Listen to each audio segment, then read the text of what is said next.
ngo ntumanuke. Ntugire ute? Ntumanuke. Nimureke dusenge Imana. Imana yacu ikomeye, izina ryawe nirihimbazwe. Tuvuga gukomera kwawe, turabibona mu gitondo na nimugoroba. N'uyu mwanya uri kumwe natwe, uturindiye mu mutekano w'ijuru, uhabwe icyubahiro. Ijambo ryawe turidutumye muri gisohoze mu izina rya Yesu. Mu gihe tugiye kwiga ijambo rivuga ngo ntumanuke, ndabararikira kujya mu Itangiriro mu gice cya 26 dusoma umurongo wa 1 n'uwa 2, ariko buri kanya mutekereze mu mitima yanyu insanganyamatsiko y'ijambo turi kwigana rivuga ngo ntugire ute? Ntumanuke. Mu Itangiriro igice cya 26 umurongo wa 1 n'umurongo wa 2, Isaka azerera mu gihugu cy'Abafilisitiya. Indi nzara itera muri icyo gihugu itari yateraga mbere Aburahamu akiriho. Isaka akigera ari kwa Abimeleki umwami w'Abafilisitiya. Uwiteka aramubonekera aramubwira ngo ntumanuke. Ntugire ute? Ngujye mu Egiputa uzature mu gihugu nzakubwira. Imana yacu ihabwe icyubahiro. Hari inzara yateye mu Itangiriro mu gice cyaho cya 12, maze inzara iteye ku murongo wa 10, Aburahamu se wa Isaka aramanuka ajya mu Egiputa. Iyo nzara irarangira, ibyo kurya biraboneka, amatungo abona ubwatsi, ariko mu gihe cy'umuhungu wa Aburahamu Isaka hatera indi nzara. Iyi nzara ya kabiri itera, Imana iraza irarangiriza Isaka ngo ntugire ute? Ntumanuke ngo ujye mu Egiputa, nzagutungira mu gihugu. Kandi yarabikoze, Uwiteka ahabwe icyubahiro. Ndagira ngo mbararikire gusoma ku murongo wa 12 w'iki gice. Haranditswe ngo Isaka ava mu icyo gihugu, muri uwo mwaka yeza ibiruta 100. Uwiteka amuha umugisha. Uwo mugabo w'umukire agenda arushaho ageza aho yabereye umukire cyane. Yari afite imikumbi n'amashyo n'abagaragu benshi, atera Abafilisitiya ishyari. Imana yagiriye neza Isaka, izina ryawe rihabwe icyubahiro. Iyi nzara iratera, Imana irarangiriza Isaka iramubwira ngo ntugire ute? Iramubwira ngo ntumanuke. Kandi ndashimira Imana ko Isaka atamanutse. Ntabwo yishwe n'inzara ngo nuko atamanutse. Yagumye mu gihugu, Imana yamuhera umugisha. Yararinze ryera ibiruta ibyajyaga yeza 100. Aho umukire agenda arushaho. Isaka umukire cyane atamanutse, ndetse bitera Abafilisitiya ishyari. N'ubu barayifite, ariko Uwiteka ari mu ruhande rwacu. Izina ry'Imana nirihimbazwe. Isaka yakoze ikintu cyananiye abagabo n'abagore, abasore n'inkumi bo mu minsi y'imperuka.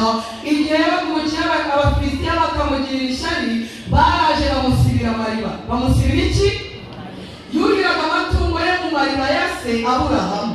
Maze igihe yarabaye umukire, Abafilisitiya bene igihugu bagira ishyari, baraza amariba Aburahamu yuhiragamo amatungo barundamo ibitaka, ariko umukiranutsi ntiyatongana. Izina ry'Imana nirihimbazwe.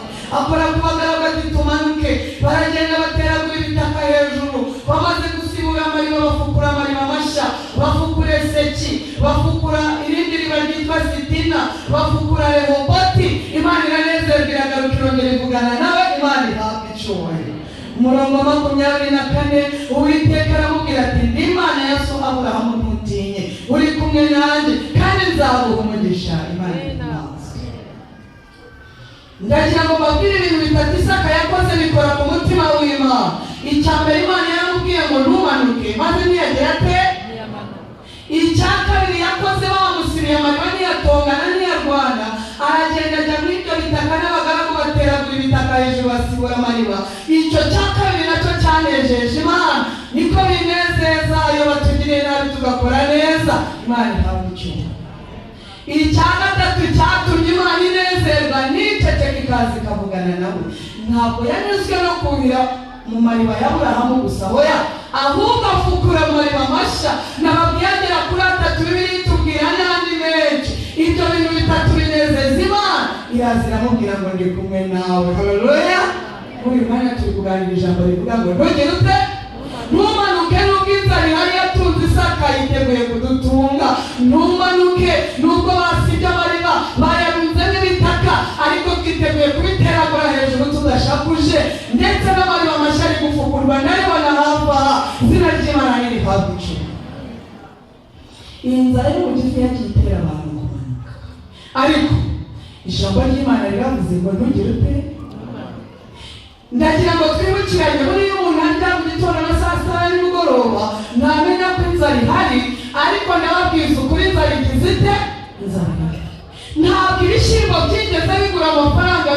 gufungura. Nta kindi gihe umuntu yajyanye urubaho ku isoko ngo atahane ifunguro ry'intica ntikize.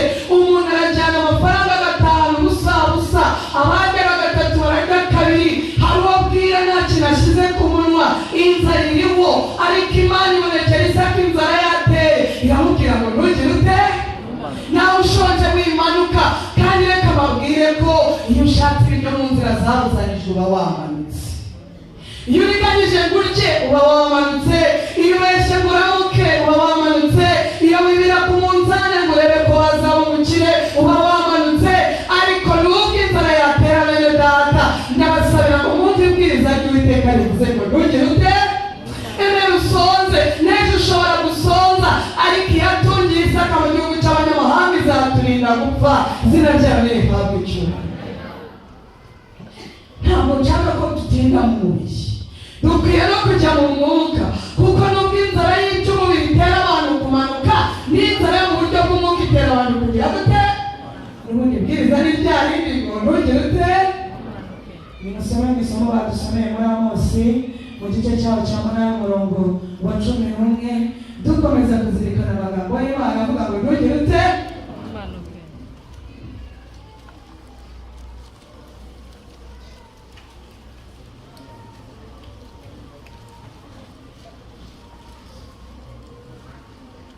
Amosi igice cya 8 umurongo wa 11 isomo riravuga ngo dore iminsi izaza niko Uwiteka Imana ivuga, izateza inzara mu gihugu, ntizaba ari inzara y'ibyo kurya cyangwa inyota yo gushaka amazi, ahubwo izaba ari inzara yo kumva amagambo yanjye. Hari n'inzara Imana ivuze itari inzara yo gushaka ibiryo tugura mu isoko, itari inzara yo gushaka amazi yo kunywa, ni inzara yo kumva amagambo y'Imana. Imana iti iminsi izaza nzateza inzara, ariko no muri iyo nzara ijambo ry'Imana riravuga ngo ntugire ute? Birashoboka ko hazaza inzara iruta iyo twabonye, ariko inzara itari yo kurya, inzara yo kumva amagambo y'Imana. Abanyarwanda n'abanyamahanga twarayibonye. Ndashaka kubabaza, imyaka 2 insengero zifunze, imyaka 2 nta bitaramo biba, imyaka 2 nta mavuna n'amateraniro y'ivugabutumwa. Inzara yari ihari cyangwa ntiyari? Inzara yarateye, abantu barasonza, abantu bakumbuye amagambo y'Imana barayabura, abashaka kubatizwa babura umupasitoro. Bagiye bansanga bati kuri umubwiriza butumwa bwiza ko nizeye Yesu umwami n'umukiza, mbese nitwajya mu mazi ukambatiza. Hababwira ni ntabwo nerejwe iyo nshingano. Bene data, inzara yari ihari. Inzara yarateye, abantu bavuga amagambo y'Imana, inzara itari yo mu gifu, inzara itari y'ibyo kurya, ariko ijambo riravuze muri aya maboko, nubwo inzara yabaho ntugire ute? Inzara y'amagambo y'Imana yateye abantu kumanuka. Abantu bajyana biga inyigisho z'ibinyoma, bagira ibyo byo mu Egiputa, Imana irababara. Niyo mpamvu tugeneye ijambo ryayo muri aya maboko rivuga ngo ntugire ute? Iyo usomye mu butumwa bwiza bwanditswe na Luka ni igice cya 10 ku murongo wa 30, hari igitekerezo cyavuzwe na Yesu. Luka mu gice cya 10 ku murongo wa 30, Yesu yaravuze ngo hariho umuntu. Hariho iki? Hariho umuntu wamanukaga i Yerusalemu agiye Yeriko. Ageze mu nzira ahura n'igico cy'abaguzi, baramukubise bamugirira nabi, basiga habura gatoya ngo bigende gute? Ndagira ngo mbabwire ikintu uriya muntu yazize. Uriya muntu yazize ko yamanukaga. Niyo mpamvu turi kwiga ijambo rivuga ngo ntugire ute? Yamanukaga i Yerusalemu agiye Yeriko. Abantu bakwiye kuzamuka bakava i Yeriko bagiye Yerusalemu. I Yeriko ni mu byaha, i Yeriko ni hamwe twahoze. Hari bene data bariyo turi kubatakambira ngo baveyo. Ntabwo abantu bakwiye kumanuka ngo bave i Yerusalemu bagiye Yeriko, abantu bakwiye kuva i Yeriko bakagiye Yerusalemu. Ndabwira abamanuka bagiye Yeriko, hari umuntu wamanukaga ava i Yerusalemu agiye Yeriko. Ageze mu nzira ahura n'igico cy'abahamuzi, baramukubise bamugirira nabi, bamusiga baraho gatoya ngo apfe. Wowe utoye umurongo utangiye kumanuka, Uwiteka agutangiye. Ijambo riravuze ngo ntumanuke. Abantu bari kumanuka, bari kujya mu byo bari baravuyemo, abantu bari kwemera ibyo bahakanaga, abantu bari kurwanirira ibyo barwanyaga, abantu barasohotse bajya hanze y'amahame. Ariko mwene data ntumanuke, Uwiteka azagutungira mu gihugu. isomo riri tugiye kubisoma muri Yesaya ni igice cya 31 ku murongo wa mbere. Ndagira ngo mwihutire kujya mu gitabo cy'umuhanuzi Yesaya maze turebe igice cya 31 ku murongo wa mbere. Haranditsemo Yesaya igice cya 31 ku murongo wa mbere. Bazabona ishyano bamanuka bajya mu Egiputa kwitabariza, bakiringira amafarashi, bakizigira n'amagare kuko ari menshi, kandi bakiringira abagendera ku mafarashi kuko ari abanyamaboko cyane, maze ntibite ku Uwera wa Isirayeli kandi ntibashaka Uwiteka.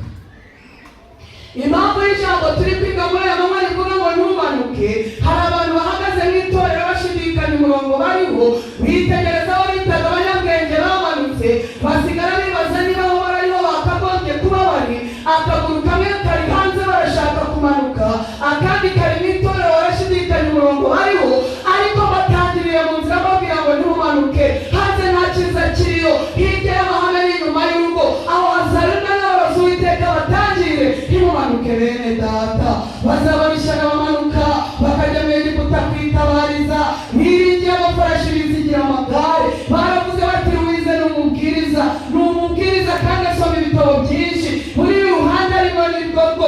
Biringiye abagendera ku mafarashi, bizigira amagare ngo ni benshi, biringira abayagenderaho ngo ni abanyembaraga, ariko nareka babwire iyo tugituye mu isi tuba dufashe igihe mu ntambara. Wasomye byinshi yayoba, uwabibwirije yacika ariyo, nawe yamanuka wimukurikira. Uwiteka yakubwiye ngo ntumanuke. Haleluya.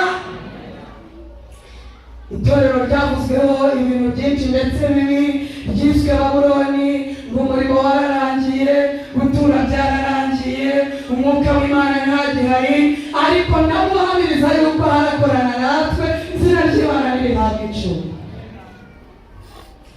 Mu gihe turi kugaruka kuri iri jambo rivuga ngo ntumanuke, ndashaka kubasomera amagambo ari mu butumwa bwatoranijwe umugabane wa 2, urupapuro rwa 50 muri aka gatabo, ni ku rwa 68 mu gitabo kinini. Haranditswe akenshi ibyo bavuga ko ari umuco mushya bahawe, byari bifatanye n'ubutumwa bucira w'iteka itorero n'abayobozi baryo, kandi akenshi bagashyiraho ibyerekeranye n'ibihe. Rimwe mu matsinda nk'ayo ngayo, umuntu atubwira amwe mu matsinda yabayeho mu binyejana bya kera, icyabaye n'ibyo bikomeza kongera kuba. Nubona abantu bateranijwe no guciraho iteka itorero ryahindutse Babuloni, umurimo wararangiye, uzabyumvire mu murongo w'Abafilisitiya bari gusiba amariba, ariko duhagurutse mu mwanya n'uwa Isaka. Imana yacu ihabwa icubahiro. Ntabwo itorero rikwiye kwitwa Babuloni, hoya, ni itorero ry'Imana. Abahagurutswa no guciraho iteka itorero ntabwo ari Uwiteka wabatumye, abavuga n'abayobozi baryo barigereka amakara ku mutwe. Gukizwa ko cyangwa agakiza kamwe mu bayobozi b'itorero bizakiza bo ubwabo, ibyaha byabo bizabarimuza bonyine, nta ngaruka bizagira ku bizera Yesu nk'umwami n'umukiza. Niyo mpamvu abantu bakwiye kumenya ikiranga amatsinda y'ubuyobe kandi asenya. Amatsinda y'ubuyobe kandi agira ate?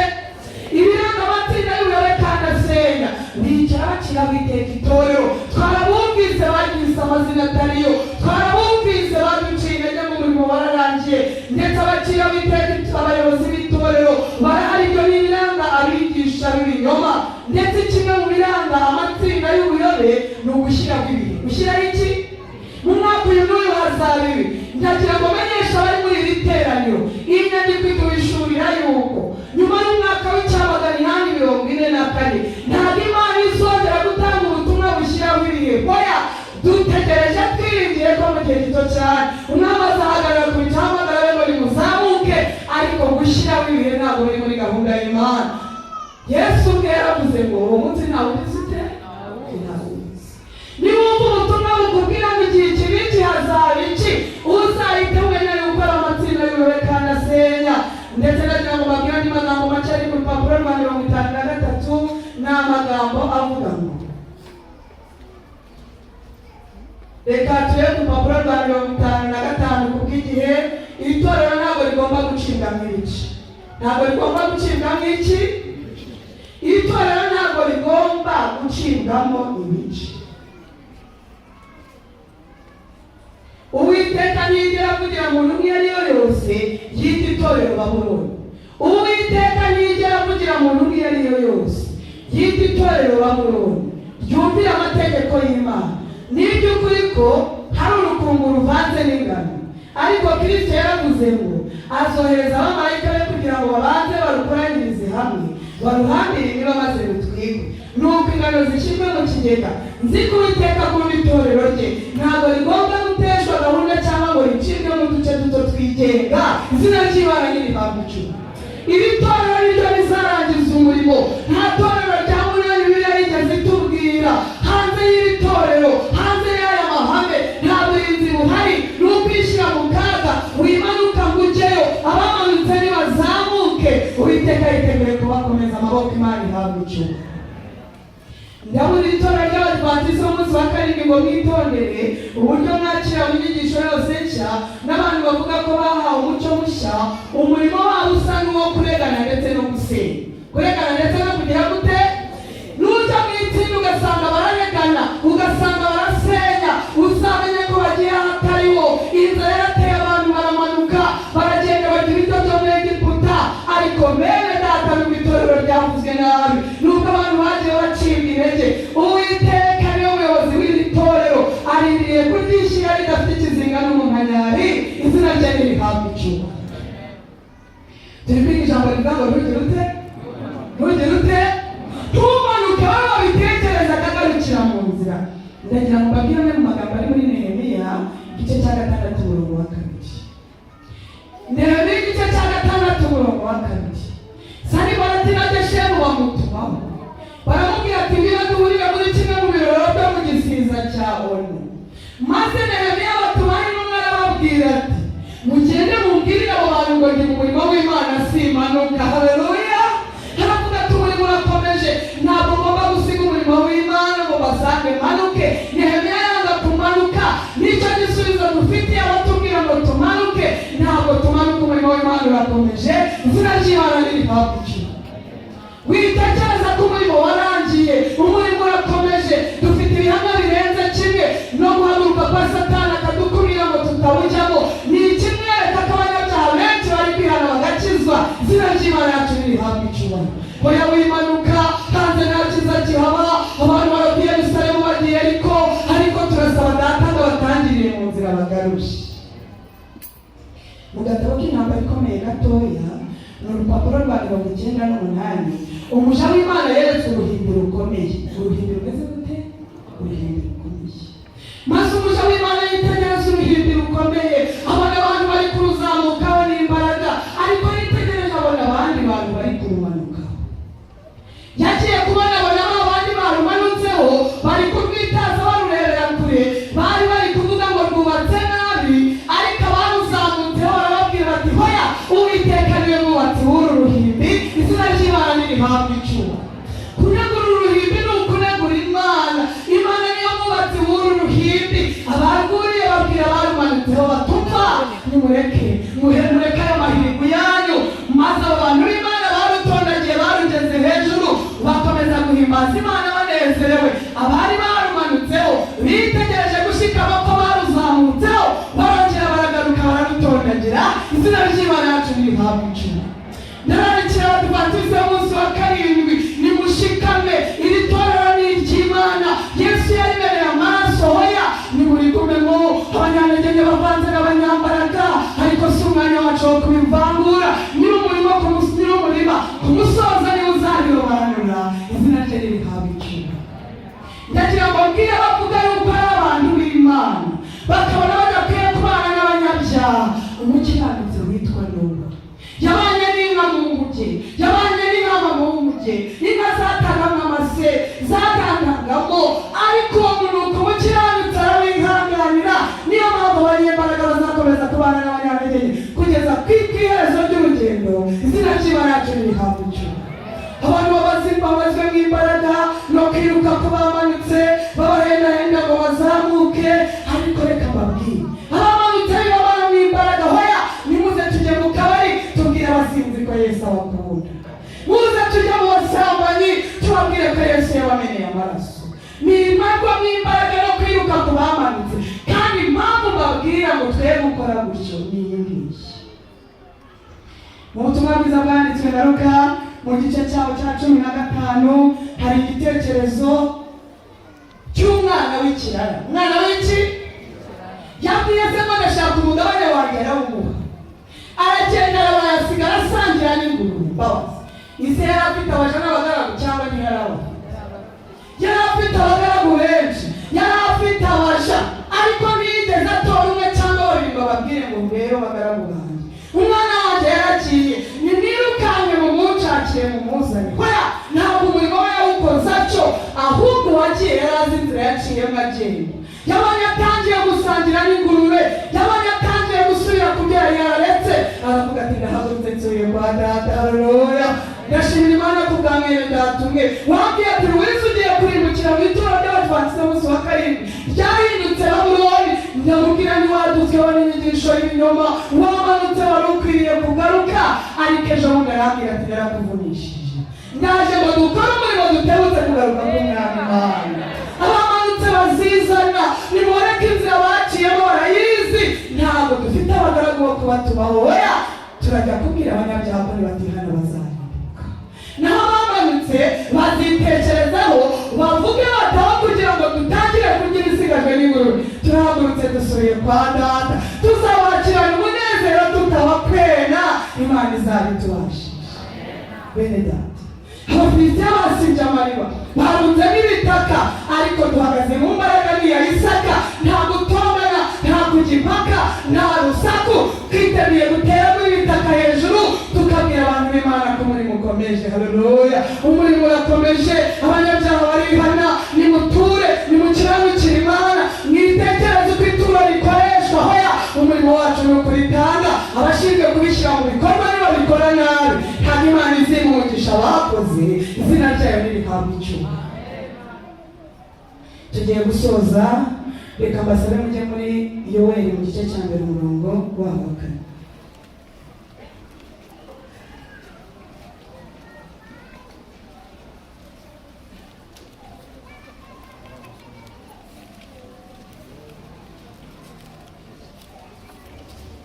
Yoweli mu gice cya 1 ku murongo wa 4 haranditswe ngo, umutwe w'amagambo uravuga ngo Yoweli avuga inzige zateye igihugu. Umurongo wa 4 haranditswe ngo, ibyasigajwe n'umurima byariwe n'inzige, ibyashigajwe n'inzige byariwe n'akabumbu, ibyasigajwe n'akabumbu byariwe n'ubuzukira. Reka mbabwire, iri torero ryonwemo, iri torero ry'Abadiventisti b'umunsi wa karindwi Satani araryanga, ararirwanya, riramusenya. Iri torero ryonwemo, ndagira ngo mbibutse ko ubukusi bwonye muri iri torero, ubukusi bwonye muri iri torero. Reka babwire ko ubugorozi bwonye muri iri torero, ndetse byasigaje n'ubukusi byonwa n'ubugorozi. Ntabwo ari izo nyamaswa zatoneye gusa. Hoya, mbese babazi, tumenye yaratwoneye, tumenye yaratwoneye, tumenye yamye muri iri torero, kandi byasigaje inkubiri ya COVID yarabyonye. Twaronyewe, ubukusi buratwonera, ubugorozi buratwonera, tumenye iratwonera, inkubiri ya COVID iratwonera. Ariko Yoweli igice cya 2 ku murongo wa 25 haranditswe ngo, nzabashumbusha imyaka yanyu inzige zariye. Haleluya, nzabashumbusha imyaka yanyu inzige zariye. Yariwe n'uburima, yariwe n'ubuzukira, yariwe n'akabumbu, za nyamaswa zikomeye Uwiteka yiteguye kudushumbusha, izina rye nirihabwa icyubahiro.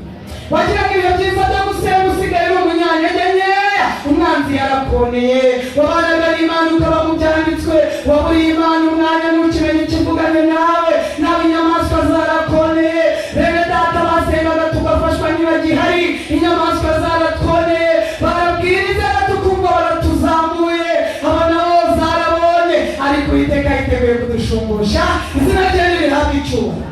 Reka mbwira abashaka kumanuka, urenze umuryango w'uru rusengero, Imana yaguhaye ngo uzikoreshereze muri iri torero, ntuzijyana zisigaramo. Ibyo wabwirizaga bibwiriza abandi, ibyo wasengaga bisengwa n'abandi. Uwiteka yiteguye kudushumbusha, gusa tumutumye kuri bene wacu ngo nabo batuzanire. Haleluya, ndasaba data wa twese ng'ibyawe byombi bagushumbusha. Cyangwa byiza wagira ngo utagifite agushumbusha. Pakunywaga mu ijambo ukuntu Imana umwanzi Satani yarabyonye.